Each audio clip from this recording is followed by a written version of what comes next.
Hello everyone, আপনারা চলে এসেছেন দ্রুত বাচ্চাজি চ্যানেলে। আমি স্মিতা, আর আজকের ভিডিওর টপিকটি আশা করি আপনারা টাইটেল দেখেই বুঝতে পেরেছেন। তো আমাদের এই ছুটিটা ছিল মেইনলি কালী পুজোর ছুটি, মাত্র 4 দিনের জন্য। তো এই দিনটি ছিল 30 তারিখ, আর এই দিন থেকে আমাদের ছুটি ছিল। তো আমাদের মর্নিং ডিউটি করে তারপরে আমাদের ছুটি ছিল আর কি। সকাল থেকেই আমরা ভীষণ এক্সাইটেড ছিলাম বাড়ি যাওয়ার জন্য, ভাবছি কখন ডিউটিটা শেষ হবে আমরা বাড়ি যাব। ডিউটি শেষ করে এসে তারপরে আমি একটু রেস্ট নিয়ে বাড়ির উদ্দেশ্যে বেরিয়ে পড়েছিলাম। তো আমি এই পৌঁছে গেছি আমার গন্তব্যস্থলে।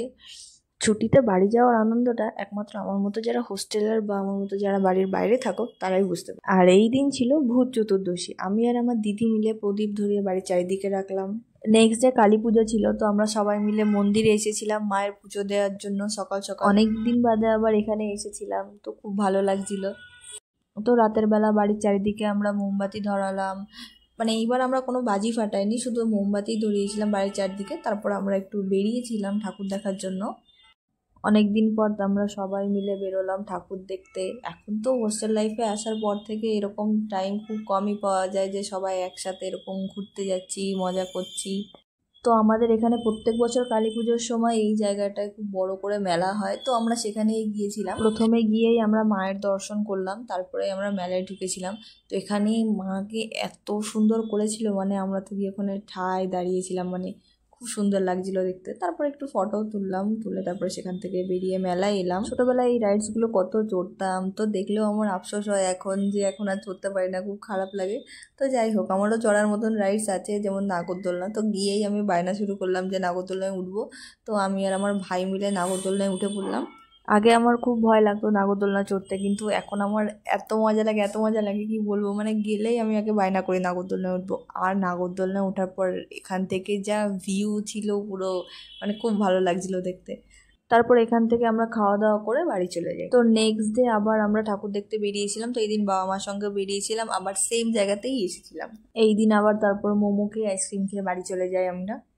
নেক্সট ডে আমরা সকাল সকাল বেরিয়ে পড়েছিলাম বড় মায়ের কাছে পুজো দেবো বলে। তবুও সবকিছু করে সেখানে পৌঁছাতে 8টা-9টা মতন বেজে গেছিল। আর গিয়ে দেখি এত ভিড়, এত ভিড়, আমাদের ওখানে তো বোধহয় আরো 1-1.5 ঘন্টা লেগেই যায় লাইনে, এত ভিড়। তো আমরা সেখানে গিয়ে মায়ের পুজো দিয়েছিলাম ঠিকই, কিন্তু রেগুলার যেভাবে পুজোটা দেওয়া হয় মায়ের, ওই রকম ভাবে আমরা পুজোটা দিয়ে উঠতে পারিনি। মায়ের আশীর্বাদ নিয়েই ওখান থেকে আমরা বেরিয়ে এসেছি। সত্যি কথা বলতে মাকে এত সুন্দর লাগছিল, আমার ফোনের ক্যামেরায় হয়তো জিনিসটা অতটা তুলে ধরতে পারেনি, কিন্তু সত্যি অপূর্ব লাগছিল। তবুও আমি আমার সাধ্যমতো চেষ্টা করেছি ভিডিওর মাধ্যমে পুরো মাকে দেখানোর।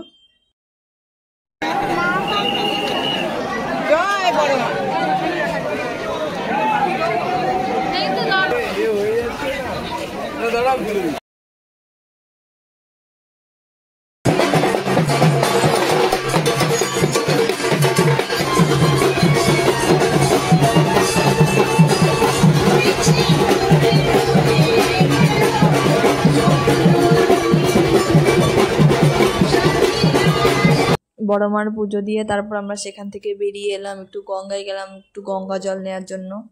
তো আমি এই দিন বিকেলে আবার ঠাকুর দেখতে বেরিয়েছিলাম আমার প্রিয় বান্ধবীর সঙ্গে। তো আবার সেইখানে গিয়েছিলাম আবার ঠাকুর দেখতে।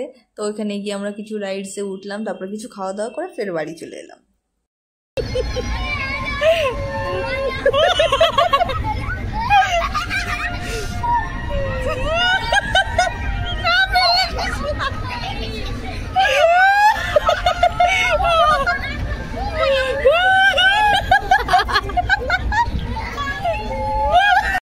তারপর দিন আমি একটু সাজুগুজু করেছিলাম, এমনি কোনো কারণ ছাড়াই, কোনো অনুষ্ঠানও ছিল না, এমনি কোথাও বেরোছিলামও না।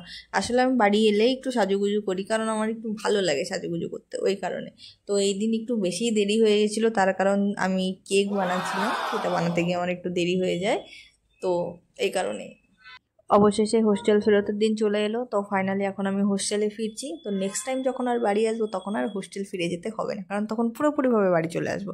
তো আজকের মতন ভিডিওটি এখানেই শেষ করছি। যদি আজকের ভিডিওটি আপনাদের ভালো লেগে থাকে অবশ্যই লাইক, কমেন্ট, শেয়ার করবেন। আর যদি আপনারা এরকম ভিডিও আরও দেখতে চান অবশ্যই আমার চ্যানেলটিকে সাবস্ক্রাইব করে দেবেন।